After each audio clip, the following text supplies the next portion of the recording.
Mama Mignone Official turabasuhuje cyane, turi hamwe n'umubyeyi mwiza cyane, umubyeyi witwa Apostle Rosine. Muraho neza Apostle? Muraho neza. Amakuru yanyu? Amakuru ni meza. Uyu mubyeyi rero sindi bumuvuge cyane, ahubwo aratwibwira, abwire abakunzi bacu, abwire abo turi kumwe, mbese umanze uduhe CV yawe. Yego. Karibu no kutwibwira. Mbere y'uko rero mbibwira reka tubanze dusenge. Turagushimiye data wa twese uri mu gihugu cyo mu ijuru, izina ryawe niryubahwe. Twongeye kukunezererwa ko wongeye kuduha umwanya wo kuvuga, Mana izina ryawe nirishimwe. Turasenze kugira ngo iki kiganiro tugiye gukora rero Mwami Imana abantu bazagikurikira kizabaviremo inyigisho mu izina ryawe Yesu Kristo w'i Nazareti. Amen. Urakoze cyane rero kunyakira, rero nire Imana iguhe umugisha. Nitwa Apostle Rosine Nyirandiho ku bwayo, ndi umushumba wa Bohoka Ministry ikorera umurimo w'Imana i Kigali. Yesu aduhana umugisha. Amen, amen. Amen. Imana ishimwe.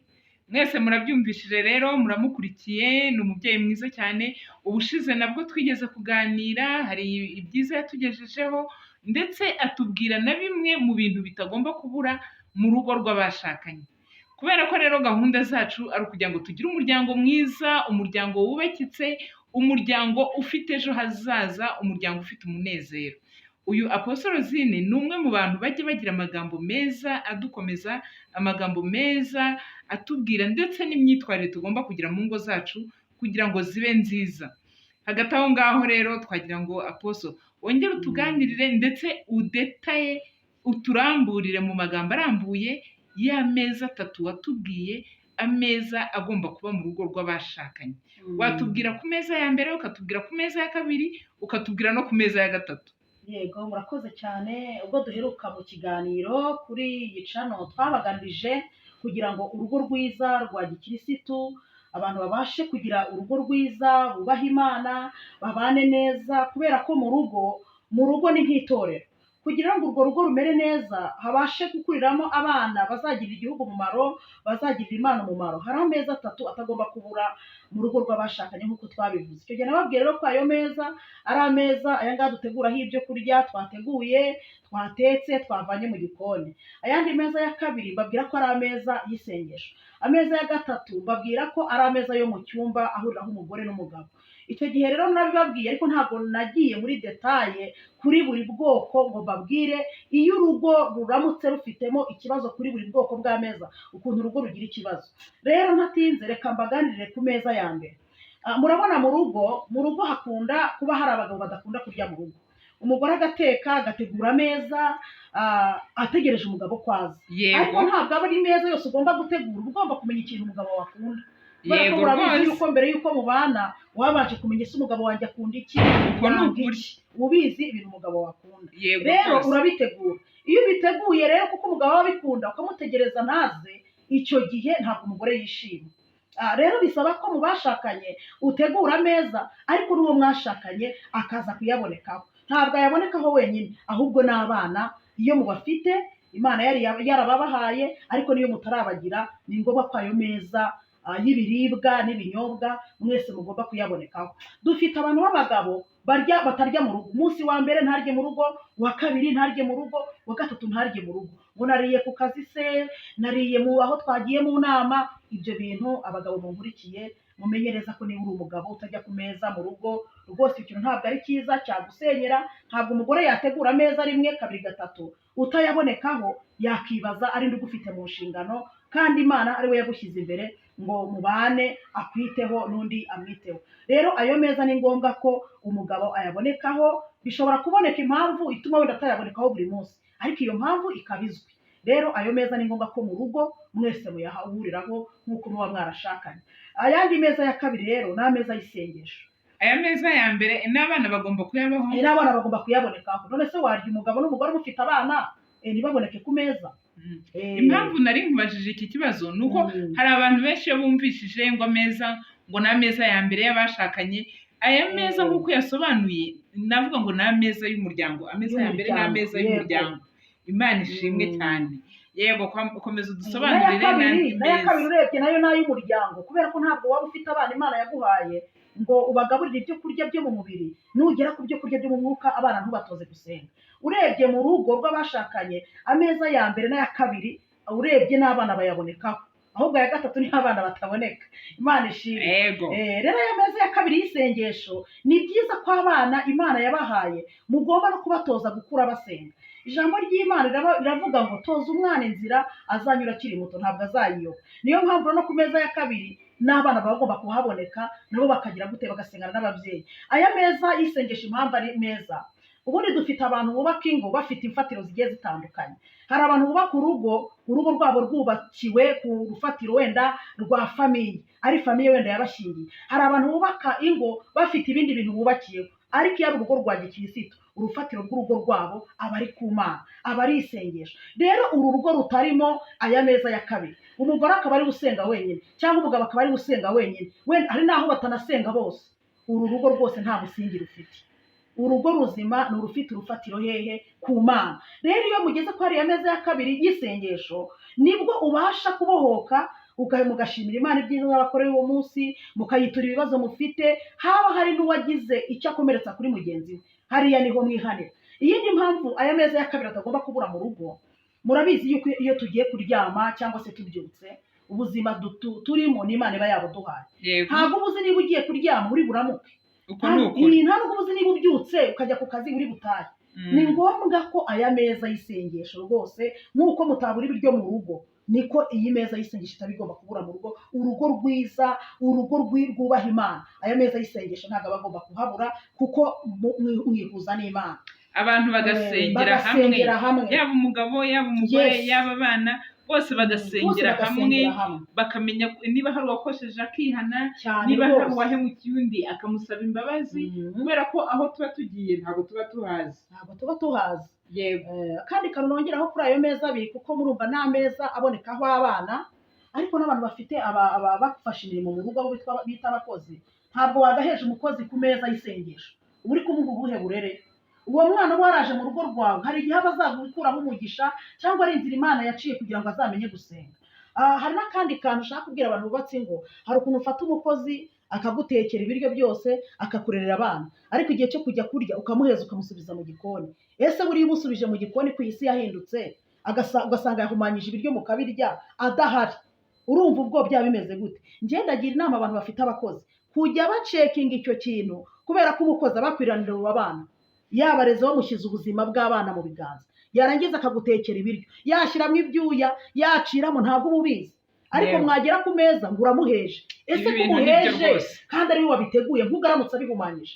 Muri iyi minsi bireze, abakozi bari kujya bahumanya iki? Ibiryo. Rero ndabagira inama, uwo mukozi niba impamvu utamuzana ku meza ariko afite umwanda, wagiye umubwira agakaraba. Hari famiye nzi idashobora gukoza ifurusheti mu biryo umukozi atari yabiryaho.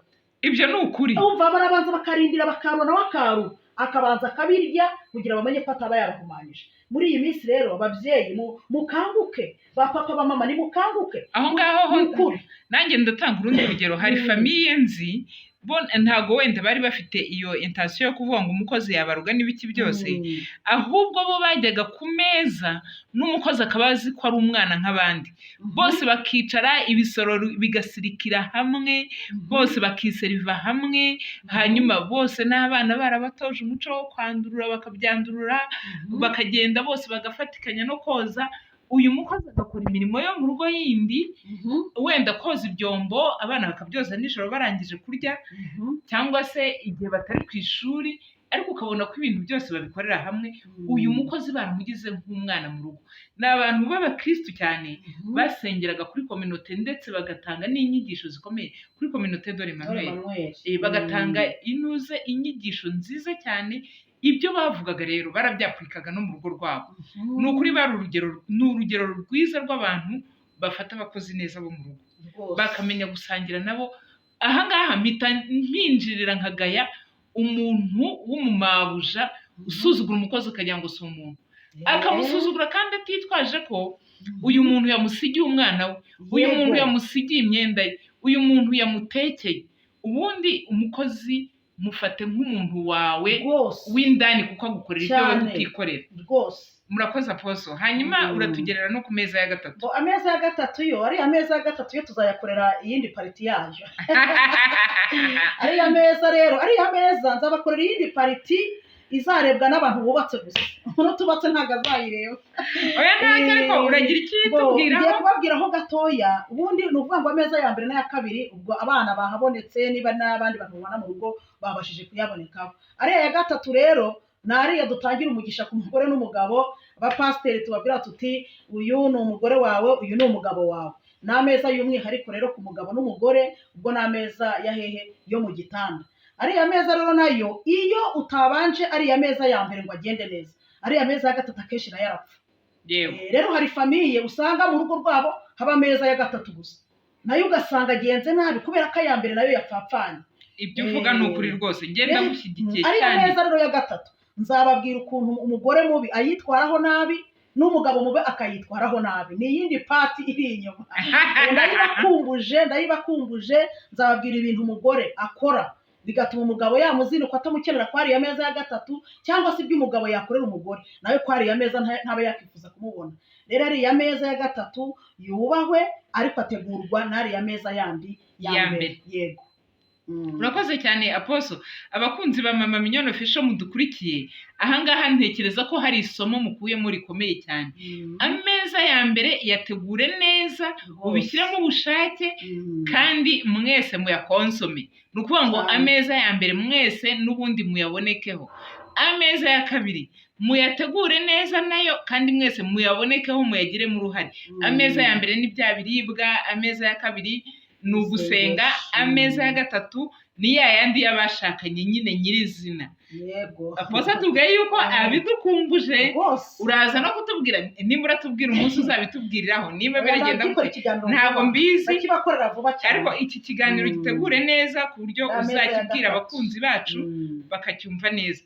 Hanyuma Aposa, ntabwo watanga nk'inama ku bantu badakonsoma ariya meza wari umaze gusobanura neza? Ariya ya gatatu yaba ya mbere, yaba ya kabiri, yaba ya gatatu, yose ugira inama uha abantu, kuko buriya abantu turababwira ariko baba bakeneye n'inama zacu. Ni ukuvuga ngo ubundi urugo rutari mwariya meza akora neza, byanze bikunze bigira ikibazo.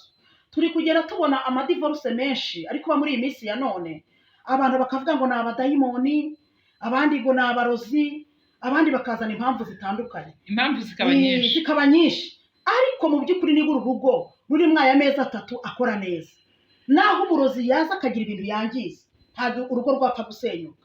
Ingo ziri gusenyuka muri iyi minsi rero uzigenzuye ukagana nazo. Urabona ndi umushumba, ngenda mpura n'abantu benshi batandukanye. Rero mu bushakashatsi nakoze nasanze ikintu kiri gutuma ingo nyinshi zidahuza, umugore ata umugabo, umugabo agata umugore, cyangwa akajya ku ruhande mu bindi bidafite umumaro, ari uko aya meza mu rugo atahaba.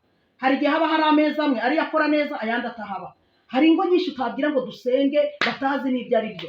Hari ingo nyinshi utabwira ngo umugore atekera umugabo, reka da. Hari igihe umugabo ataha agasanga umugore yasinziriye, cyangwa se we mugabo wataha ugasanga umugore yatetse yakubuza ibiryo byahoze. Ariko turi kuri ako kantu ko guteka, hari n'abagore batajya bita kumenya gushaka ibyo umugabo akunda, agapfa guteka gusa. Ikindi no ku ruhande rw'abagabo, hari n'abagabo nabo batamenya guhahira iki urugo. Ese umugore yamenya ateka iki utahashye?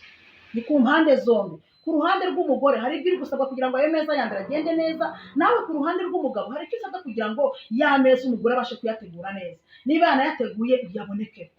Ibyo ni ukuri rwose. Rero inama natanga abantu bubatse ingo n'abatarashaka bakeneye kubaka, rwose bazamenye ko aya meza atatu niba atari mu rugo, urwo rugo ntabwo rushobora kubamo atmosfere nziza. Hari ibintu bigenda bagonganamo badahuza. Kandi ikindi nakubwira rero ni uko plus muhurira kuri ariya meza uko ari atatu, plus ikiganiro cy'abashakanye gukominikana hagati yanyu bigenda neza. Yego, kubera ko urukundo ruriyongera kuko mwaganiriye n'umuntu. Urugo rutarimo communication ntabwo urwo rugo rushobora kubaho. Ku meza murya muganira, mwajya no gusenga mukaganira, mwajya no ku meza ya gatatu. Hari akantu kamwe nari bagiye kubabwira. Ubundi iyo ameza yisengesha kenshi yabuzemo, ni hahandi rero unarugera mu bururu ugasanga inkokora ziri gutikura gutya.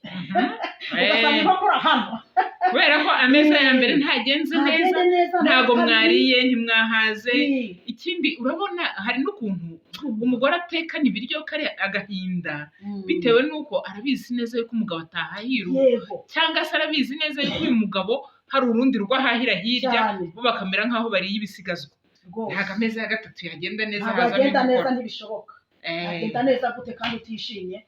hari abagabo badahahira ingo banahaha bagahaha intica ntikize, cyangwa se hari n'abagabo bagira umuco wo kurya iyo bakafata amafaranga bakarira iyo ibiryo byiza bakabirira iyo, ntibazafate umunsi ngo bahahire urugo ibiryo byiza. Ese umugore wawe niba udakeneye kwitabwaho?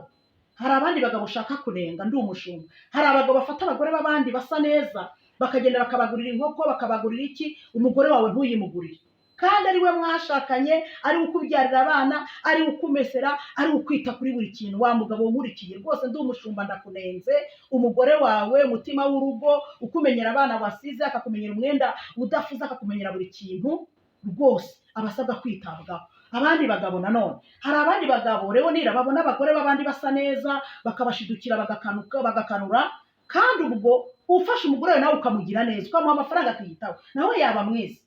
Nta mugore ubamo nta mugore ubamo. Hari umugabo ushaka kwitwaza ngo yesi nakwikoza sinakicara nawe sinasangira nawe, usa nabi uranuka. Wamuguriye ibihumura ananirwa guhumura, wamuguriye amavuta meza ananirwa gusa n'abandi, wamuguriye isutiye ananirwa kuyambara, wamujyanye muri salo ananirwa gusukisha, ananirwa gusokoresha. Urumva rero hari abagabo nabo batuma ingo nabo zitagenda neza. Ku ruhande rw'abagore hari impamvu, no ku ruhande rw'abagabo naho hari impamvu. Rero ndasaba ko ni ukuri nta rugo ruri ubundi rubaho, ariko umugabo akoze inshingano ze n'umugabo agakora inshingano ze bikagenda neza, nta rugo rubi twabona, nta madivorce yabaho. Ahubwo ikibazo nuko abantu badahurira gute kuri aya meza nk'uko tubibabwiye. Rero urugo ruri muri aya meza akora neza, ni ukuri pe, nubwo haza utundi tuntu ku ruhande ntabwo twabasha kubanyeganyeza, kubera ko baraganira, hari aho bari buhurire bari buvuga ko abana bararwaye, ntabwo biri kugenda neza, ibintu nk'ibyo. Ikindi kintu ushaka kubwira abagabo bankurikiye, hari abagabo batazi gushimira abagore babo. Yego, ako kantu rwose mana yanjye. Umugore agateka agahirikana akabira icyuya, wamara guteka umugabo yaza agakubitamo ifoka akabisunika hariya, ati puti birabishya, ati birimo umunyu n'ibiki byose. Ese ko nawe atifuje kuba yarya ibiryo bibishye gutyo, ntabwo ushobora no kwihumanganya cyangwa ngo umubwire ati uraceceke, aho kugira ngo umubwire nabi cyangwa umutuke.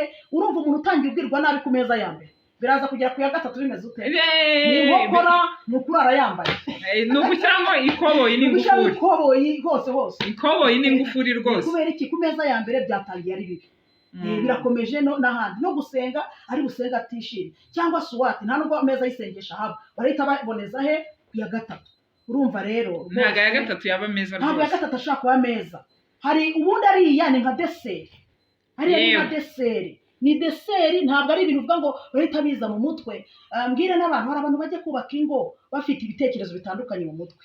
Hari ujya kubaka urugo avuga ngo ngiye kubyara, hari ujya kubaka urugo avuga ati ndi gushaka aho kuba, nabuze aho mba, nta nzu ngira, nta famiye. Hari umuntu ujya kubaka urugo avuga ngo na adresse. Buriya bari abantu dushingira mu rusengero, mumenera ibanga, ntabwo bose baba bafite papasi yo kujya kubaka urugo nyirizina Imana ishaka. Urabizi ko muri iyi minsi hariho n'ababa bafite tageti y'imitungo ngo dusezerane nyuma y'iminsi ingahe senye. Urumva ngo ayo meza atazayitaho mu rugo, ntabwo ayo meza yose yayitaho bitewe na gahunda. Rero divorce ziri kuba muri iyi minsi, mu bushakashatsi twakoze nk'abashumba, ayo meza 3 ari kubura mu ngo. Ariko birasaba kugira ngo abashumba mwebwe musezeranye abantu mujye mubaha inyigisho ihamye. Turazibaha turazibaha, ariko mu kwigisha no guhozaho, kwigisha ni uguhozaho.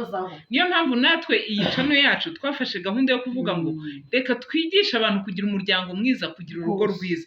Kandi ikindi, naho byaba byarapfuye byaranapfapfanye, hari ibintu wagorora kandi bikagororeka, hari aho wahindura kandi bikemera. Ni ukuri Imana ikomeze itube hafi kandi ikomeze idufashe. Kandi turagushimira cyane Apostle. Hari irindi jambo wabwira abakunzi bacu? Tubwire ijambo ryiza ry'ubwenge ryo kugira ngo bubake urugo rwiza, tubwire amagambo adukomeza. Ijambo rero nababwira ni ugusubira ku rufatiro. Urufatiro ni he? Ijambo ry'Imana mu gitabo cy'Itangiriro umurongo wa mbere aravuga ngo mbere na mbere Imana. Buriya utabanje Imana mu bintu byawe byose uratsindwa. Rero niryo jambo nababwira, mbere na mbere yo kurambagiza Imana, mbere na mbere yo kujya kubaka urugo Imana. Ibintu byanyu byose mu bibanze imbere y'Imana, nibwo muzabasha kugira ahantu mugera, nibwo muzabasha kugira aho muva mugatera imbere. Udafite Imana muri ubu buzima wagira ubutunzi bwinshi. Dufite abantu bafite ingo ariko zirimo ubutunzi ariko batafite amahoro. Kubera iki? Ya meza 3 ntayahari. Niyo mpamvu natwe abashumba tuba turi hano kugira ngo dukomeze tubigishe, tubakangurire. Haracyariho ibyiringiro by'uko igiti cyatemwe gishobora gushibuka. Wow, Haleluya, niko wow, muri yo wow. bavuga haracyariho ibyiringiro Yego. ku muntu urugo rwawe ruri gusenyuka, ko yashyira mu bikorwa ijambo umaze kuvuga, agasuzuma neza adakora neza mu rugo rwe, ubundi urugo rukongera Yego. rukagira ubuzima. Haracyariho ibyiringiro rero ko igiti cyatumwe gishobora gushibuka iyo imizi yacyo yumvisha amazi. Uko nguko niko rero murumva izi nyigisho aho bitagendaga neza mukagenda mukagira gute mukabikosora. Rero ikindi navuga nuko nzabaha pati 2. Nzabaha pati 2 mbabwire ku meza ya gatatu cyane niho nzatinda. Akandi kantu nashaka kuvuga kuri hariya meza abiri, abantu mufite abana mutoza abana inzira nziza bakiri batoya, kubera ko dufite ingorewe nira zifata abana bakabagaburira bakabajyana muri soruti bakabaha uburere buri fizike, ariko spirituel nta burere bari kubaha. Ntibabahuze n'Imana, babigisha uko basenga. Yesu Kristo turabizi ko amaze kugira imyaka 12 bamujyanye i Yerusalemu mu rusengero. Hariya yari umwana ufite ubuhanga n'ubwenge kubera yari yatindanye n'Imana. Aba bana bacu rero tubyara bakazimirira mu bintu bitandukanye, iyo tubatoje gusenga ntabwo bapfa kuzimirira mu bintu bitandukanye, kuko ijambo ry'Imana tuvuga ko Yesu kuri iyo myaka 12 yazimiriye mu rusengero, niho bamusanze ari kumwe n'abigishwa, ngo yari umwana utangaje ufite ubwenge kandi yubaha ababyeyi. Abana bacu rero nitutabatoza gusenga hakiri kare bazazimirira mu biyobyabwenge, bazimirire mu buraya, bazimirire mu bubandi, bazimirire mu bintu bitandukanye. Rero Imana ibaha umugisha. Amen. Murakoze cyane Apostle kutuganiriza, natwe turagushimiye. Abakunzi ba Mama Mignone Official baragukunda cyane, kandi uri umumama mwiza, uri umumama mwiza dukunda, uri mwiza ku isura, Amen. uri mwiza ku mutima. Imana ikomeze ikwagure kandi iguhe n'iby'umutima wawe wifuza. Amen. Ibyo nibyo duhora tugusabira amanywa n'ijoro. Amen. Rero abakunzi ba Mama Mignone Official, mwakurikiye iki kiganiro cyiza Apostle Rosine atugejejeho, atubwira ameza 3 agomba kuba mu rugo rw'abashakanye. Hari ameza yo gutegura ameza nyine y'ibiryo, hari ameza yo gutegura isengesho, kwiyegereza Imana, hari ameza ya gatatu. Atubwiye yuko aya meza y'abashakanye ajyanye n'impeta hari ibyo ari kudutegurira bindi, azabitwigisha kandi tuzabifata. Amahoro rero bakunzi bacu, ikiganiro cyacu nakagaruka. Ciao ciao.